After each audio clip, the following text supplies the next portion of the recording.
क्या कुछ मुद्दा लेकर आप आएंगे चुनाव? नमस्कार, मेरा नाम पिंकी यादव है और मैं पटना नगर निगम के मेयर पद की उम्मीदवार हूँ। आपका प्रश्न है कि मैं क्या उम्मीद और क्या लेकर आई हूँ कि पटना नगर निगम को बेहतर कर सकूँ।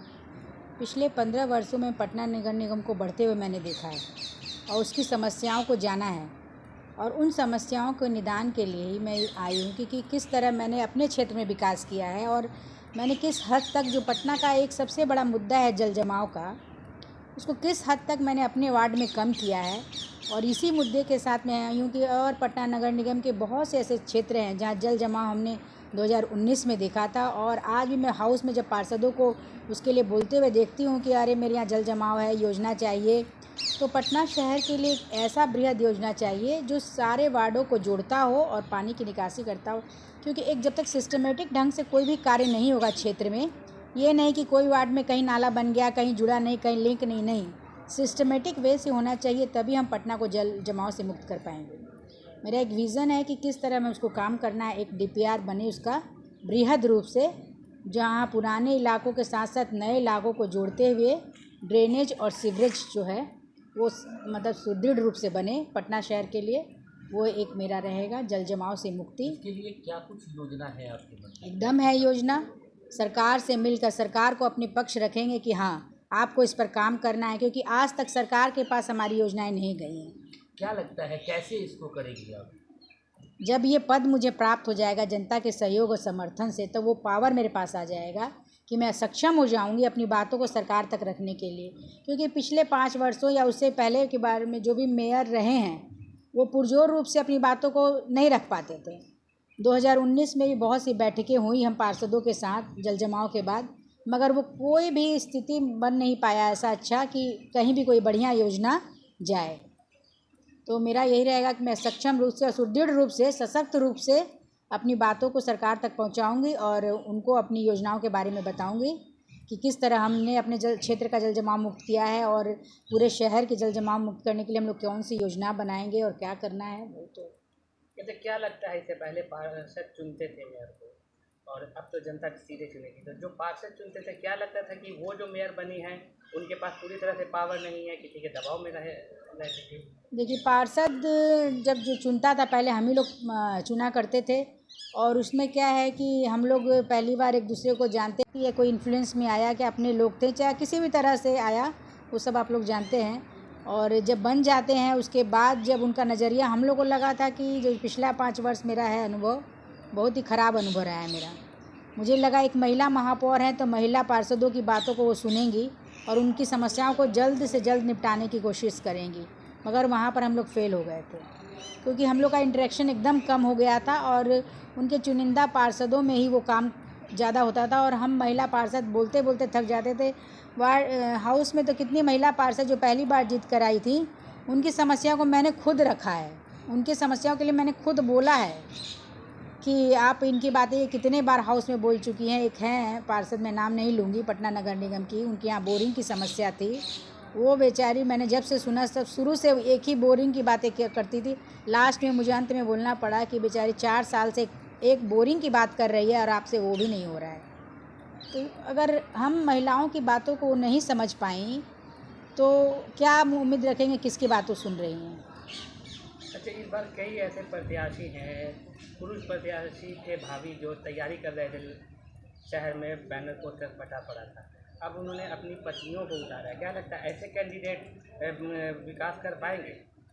ये तो जनता बेहतर बताएगी कि जिनके पुरुष कैंडिडेट जो प्रचार प्रसार कर रहे थे, अब उन्होंने अपनी पत्नियों को मैदान में उतारा है, उनकी पत्नियां कितनी सक्षम हैं और जनता की समस्याओं को कितना वो समझती हैं, ये तो जनता ही अपने वोट के द्वारा बताएगी कि वो लोग अपने आप को कैसे प्रेजेंट कर रहे हैं, उनकी जनता के बीच कैसे जा रहे हैं। और हम लोग जो हैं, जो 15 सालों का नगर निगम में मेरा अनुभव है और मैंने जिस तरह काम किया जनता के बीच रह कर, मतलब 24 घंटे अगर कोई कहे तो मेरे यहाँ जनता रहती है, कभी भी कोई आ सकता है, कोई समय की पाबंदी नहीं है। तो हम लोग जितना जनता की समस्या को समझ रहे हैं, तभी जनता की समस्या को समझा तभी तो दूसरे वार्ड में जाके जीते हैं। तो ये मेरा कॉन्सेप्ट है कि जो जनता के बीच रहेगा उसे ही आना चाहिए और ये पद जो है उसी के लिए है। जो जनप्रतिनिधि की भावनाओं को और जनता की भावनाओं को समझे और उनकी समस्याओं को समझे। पटना स्मार्ट सिटी बन रहा है, लंबे समय से काम चल रहा है, क्या आपको लगता है कितना ये सकारात्मक दिशा की ओर जा रहा है? पटना सकारात्मक है कि कोई सोचता है कि यार स्मार्ट बनना चाहिए। स्मार्टनेस बहुत बड़ा शब्द है और पटना जो है इसकी शुरुआत में है मगर है नहीं, अभी हो नहीं पाया है। पिछले 5 वर्षों से पटना को स्मार्ट होना है, पटना को सुंदर होना है, स्वच्छ होना है, सब बातें स्लोगन्स पूरे पटना में है मगर पटना में ये काम हो नहीं पाया। सबसे बड़ी बात है, आप स्मार्ट कब बनिएगा? जब आपके सारे 75 वार्ड में मूलभूत सुविधाएं उपलब्ध होंगी तब आप ऑटोमेटिक स्मार्ट बन जाइएगा। जब हम कहीं पीछे हैं किन्हीं इलाकों में, कहीं इलाका मेरा एकदम सही है और कहीं इलाका एकदम पिछड़ा है, तो हम स्मार्ट नहीं हैं। कोई पटना शहर में घूमने आएगा बाई चांस आप खाली क्या गांधी मैदान के चारों ओर चक्कर लगाएगा? नहीं। हो सकता है कभी बाईपास पर भी आ सकता है, हैं? कभी दीघा की तरफ जा सकता है, सिरडी जा सकता है। तो वो तो जब तक देखेगा कि नहीं चारों तरफ एक जैसा विकास नहीं है, कहीं बहुत है कहीं है ही नहीं, तो हम स्मार्ट कभी नहीं कहलाएंगे। तो जब तक हमारे 75 वार्डों में मूलभूत सुविधाएं उपलब्ध होना सबसे ज़्यादा ज़रूरी है और नगर निगम का पहला कर्तव्य है मूलभूत सुविधाएं हर पब्लिक के पास होनी चाहिए, तब हम स्मार्ट अपने आप हो जाएंगे। और रही बात साफ सफाई की, जिसको हम लोग झेल रहे हैं, पिछले कुछ वर्षों से झेल रहे हैं, जब से डोर टू डोर आया है। और डोर टू डोर आपको मालूम होना चाहिए कि जब मैं सशक्त स्थायी समिति की सदस्य थी 2016 से पहले, तभी डोर टू डोर पहली बार आया था और हमारे ही स्टैंडिंग कमेटी से वो पास हुआ था। पहली बार पटना शहर में उसका एक्सपेरिमेंट डोर टू डोर का शुरू हुआ था।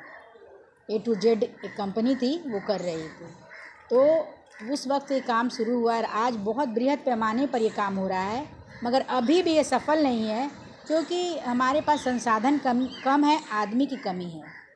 ठीक है, हर घर तक वो गाड़ी नहीं पहुंच पा रही है और हम कचरा शुल्क जो है सबसे पहले ही ले रहे हैं। ये तो जनता के ऊपर एक बोझ है और मैं जब अगर अब जनता के मतों पर खरी उतरी और आ गई इस पोस्ट, तो सबसे पहले मैं यही करूँगी कि जनता के ऊपर जो बोझ है, जब तक मैं उन्हें सुविधा ना दूँ वो बोझ मैं उतना नहीं दूँगी उनके ऊपर।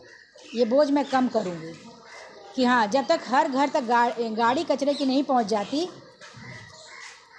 तब तक मैं वो काम सफल नहीं है। अच्छा, सवाल है कि रोजगार मिले। नाले से एक बहुत बड़ी समस्या है कि पटना में बहुत जगह देखा है कि नाला खुला होता है।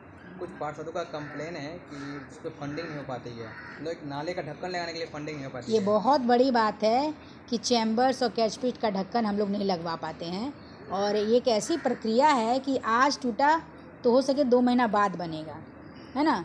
तो मैंने तो अपने बोर्ड के बैठक में जब थे वो अनुपम सुमन, तो मैंने एक बार ये बात उठाई थी कि आप क्यों नहीं एक मोबाइल गाड़ी रखते हैं जहाँ भी कहीं पर मैनहोल टूटता है, ढक्कन टूटता है, उसको हाथों हाथ वो घूमता रहे क्षेत्र में, या कोई कंप्लेन कर रहा है कि इस जगह इस गली मोहल्ले में टूट गया है तो तुरंत उसको बना दिया जाए।